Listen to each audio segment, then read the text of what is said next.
விவசாயி என்றாலே உண்மையாக ஏமாளி என்று சொல்லி தலையில் அழி ஒட்டிட்டு தெரியல.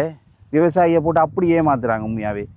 என்னென்னு சொன்னால் இந்த நிர்ணய விலை வரணும்னு சொல்லி விவசாயியெல்லாம் பெரும் எதிர்பார்ப்பில் இருந்த டைம் பார்த்தா நிர்ணய விலை வந்தது உண்மையாக. வந்தோடனே மிகவும் சந்தோஷத்தில் இருந்தாங்க. என்னடா நெல்லுக்கு விலை கூடிடும், ஓரளவுக்கு பரவாயில்ல, ஏன்னடா இந்த முறை அழிவெல்லாம் கூட அப்படி இருந்தும் கொஞ்சம் மஞ்சள் வெட்டி எடுத்திருக்கேன், அந்த நெல்லை நல்ல விலைக்கு விற்கலாம்ன்ட்டு ஒரு சந்தோஷத்தில் இருந்தா. இப்போ பாருங்கள் 6000 ரூபா போன நெல் சிவப்பு நான் நிர்ணய விலை வர்றதுக்கு முதல் 6000 ரூபா போனது. இப்போ நேற்று கொடுக்குறதுக்கு கேட்டேன் 5600 சொல்லி. வளமையாக பார்த்தீங்கன்னு சொல்லி சொன்னால், அதாவது நெல்லுக்கான நிர்ணய விலை வந்து சொல்லி சொன்னால், அதாவது இந்த பச்சை நெல்லுக்கான விலை வந்து வளமையாக கூடுறது, பட்டினா கூடுறது. ஆனால் இந்த போகம் தான் கடும் இதாக இருக்குது. என்னென்னு சொல்லி சொன்னால், நிர்ணய விலை வர முதல் வந்து 6000 ரூபாய்க்கு கேட்ட சிவப்பு இன்றைக்கு நிர்ணய விலை வந்த பிறகு 5600 ரூபாய்க்கு இருக்காங்க. அந்த அளவுக்கு கேவலம் வைத்து இந்த வியாபாரம், நெல் வியாபாரம்ன்றது உண்மையாக கேவலமாக போய்த்தான் தான் சொல்லுவேன். என்னென்னு சொல்லி சொன்னால், உண்மையாக விவசாயி பாவம் தானே. அவனும் வந்து பாருங்கள் 4 மாதம் கஷ்டப்பட்டு தான் இந்த நெல்லை வெட்டி எடுக்கானே. இப்போ நெல்லை விதைச்சோடனே நெல் அறுவடை செய்ய இயலாது.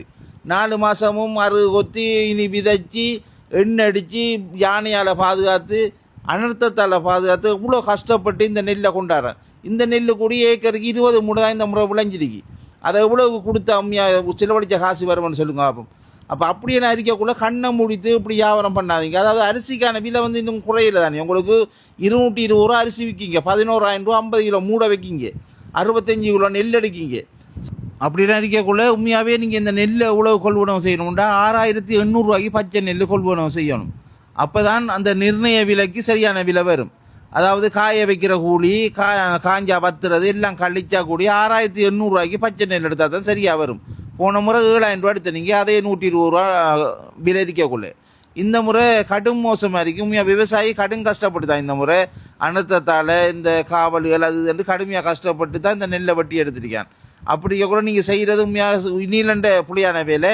அரசாங்கம் என்ன செய்யணும்னு சொல்லி சொன்னால், இதுக்கான சரியான தீர்வு மக்கள் பாதுகாக்கணும், விவசாயியை பாதுகாக்கணும்னு நினைச்ச அரசாங்கம் ஒரே ஒரு வேலை செய்யணும். என்னென்னு சொல்லி சொன்னால், அந்த காஞ்ச நெல்லுக்கான விலை கொண்டாடுற அன்றைக்கு பச்சை நெல்லுக்கும் எவ்வளோன்னு சொல்லி விலையை தீர்மானித்து போட்டு அந்த விலைக்கு இவங்க எல்லாரும் கொள்வனவு செய்கிறாங்கன்றதை ஓடிட்டு பாஞ்சி பார்க்கணும்.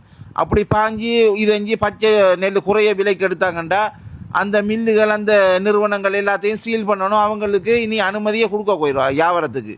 அப்போ தான் இதுக்கு சரியான ஒரு கொண்ட்ரோலுக்கு வந்து சரியான விலைக்கும் அந்த நெல் வரும். மக்களோட நெல்லை கொள்வனவு செய்கிறதுக்காண்டி அரசாங்கம் வந்து நெல் வியாபாரிக்கெல்லாம் இன்னிலண்ட குறைந்த வட்டியில் கடன் எல்லாம் வந்து நிறைய ஹெல்ப் பண்ணுறாங்க. அப்படி இருந்தும் விவசாயிகளை வயிற்றில் அடிக்காதீங்க. உண்மையாக நான் இதை கதைக்கிறால எனக்கு நிறைய பாதிப்பு வரும். ஏன்டா நான் எண்ணெல்லாம் கடனுக்கு எடுத்து தான் செய்கிறேன். நான் விவசாயியை பாதுகாக்க என்ன பிரச்சனை வந்தாலும் பரவாயில்ல, பார்ப்போம்.